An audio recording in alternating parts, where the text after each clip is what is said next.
we wanted to find the mass of one atom of carbon-12, right? Well, in chemistry class, we put things on a balance. So just use your imagination here and pretend like you could take one atom of carbon, right, and put it on this tiny little balance here. So we have this tiny balance. It's going to give us the mass of our carbon-12 atom. And normally in chemistry, we measure things in grams, right? So you could just imagine getting a number in grams. And since atoms are extremely small, this number would be extremely small. And it's annoying to work with small numbers. And so instead of working with these extremely small numbers, chemists came up with a new term called atomic mass units. So let me go ahead and write this here. So atomic mass units. So we could abbreviate that AMU. And chemists took the mass of one atom of carbon-12 as the definition. Then one atom of carbon-12 is equal to 12 AMUs, and everything else is relative to that value. Just to give you an idea of the mass of an AMU, so 1 AMU is equal to 1.660539 times 10 to the negative 24 grams. So if you wanted to know the mass of a carbon-12 atom in grams, one atom of carbon-12 is equal to 12 AMUs. One AMU is equal to this many grams, and so if you multiply this number on the right by 12, you'll get the mass of one atom of carbon-12 in grams. But once again, that number is kind of annoying. It's kind of small, and so it's easier to use this definition of one atom of carbon-12 has a mass of 12 AMUs. And if you look over here at what you would see on a periodic table, right, so this number right here is the atomic mass of carbon. But notice it's not exactly 12 AMUs. This number is exactly 12, 12.00000, and so on. So this is exactly 12, and this is not. It's 12.01. And so where does the 0.01 come from?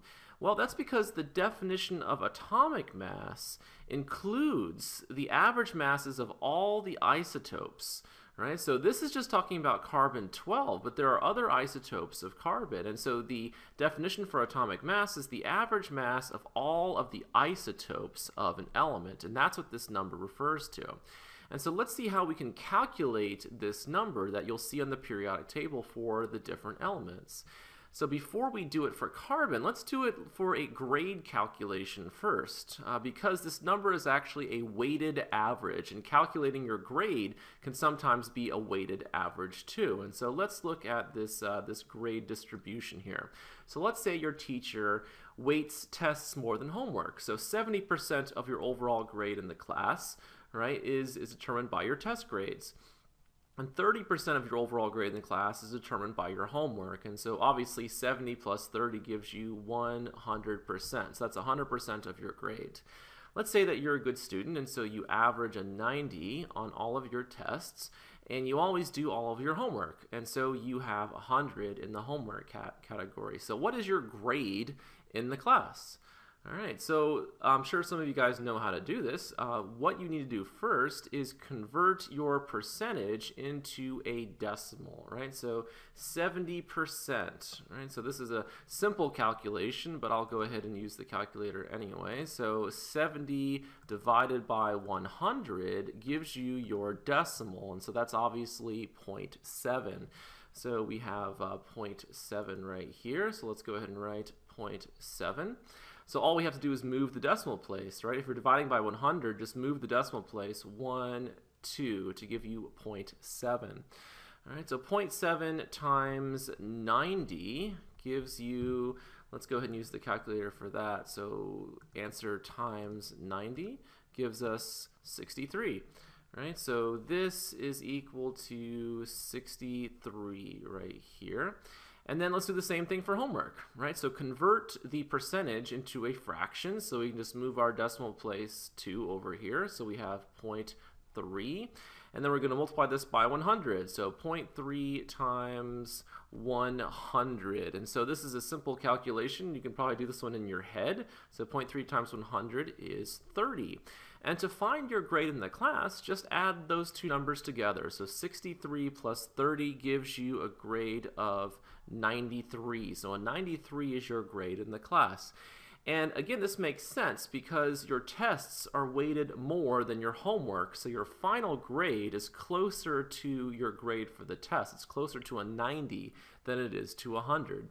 And so this is the idea of a weighted average. All right, let's do the exact same thing, except this time we're going to talk about carbon. So let's look at these numbers here for carbon. And so we have two different isotopes for carbon here. So this is carbon 12. And this is carbon 13. And pretty much every carbon atom in the world is one of these two isotopes. So I'm not worried about things like carbon 14 because they're extremely, extremely small.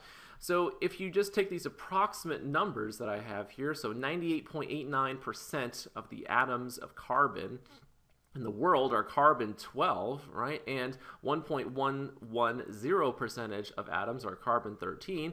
I add all this up, right? I should get 100%. So this represents 100% of all the carbon atoms. All right, by definition, carbon 12 has an atomic mass of 12 AMUs. And experimentally, you can figure out that carbon 13 has a mass of 13 AMUs. So remember the difference between carbon 12 and carbon 13. Carbon 13 has one more neutron, so one more neutron than carbon 12 does. That's what the 13 is referring to. And notice what happened to the mass, right? The mass went from 12 to approximately 13. So you can see right away that a neutron has approximately a mass of 1 AMUs. Now these numbers are not exact, but it's just to give you an idea of adding a neutron, right? Makes your isotope have more mass, right? There's more stuff. All right, so we're going to do the exact same thing that we did for the grade calculation. We're going to do a weighted average here. And so the first thing we need to do is to convert our percentage into a fraction. And so we just move our decimal place 2. So right here's our decimal, so 1, 2. So we have 0.9889. And then we're going to multiply that by 12, which is the mass of the carbon 12 isotope. So 0.9889 times 12. Let's go ahead and get out the calculator here. So 0.9889 times 12 gives us 11.8668. So we'll just go ahead and say that is equal to 11.867. We'll do the same thing for carbon 13. So we need to move the decimal place 2. So we move it 1 and 2. So we'd have 0.01 there. So 0.01110 times this number, 13.0034. So let's go ahead and get out our calculator and do that. So we have 0.01110 times 13.0034, and so we get a value of 0.1443. So let's go ahead and do that. So this is 0.1443. So we add those two numbers together, right? So we take this number and we take this number and we add them together. So let's go ahead and do that. So we already have the 0.1443, so let's add 11.867 to that number. And we get our answer, 12.011. So let's go ahead and write that down here. So 12.011.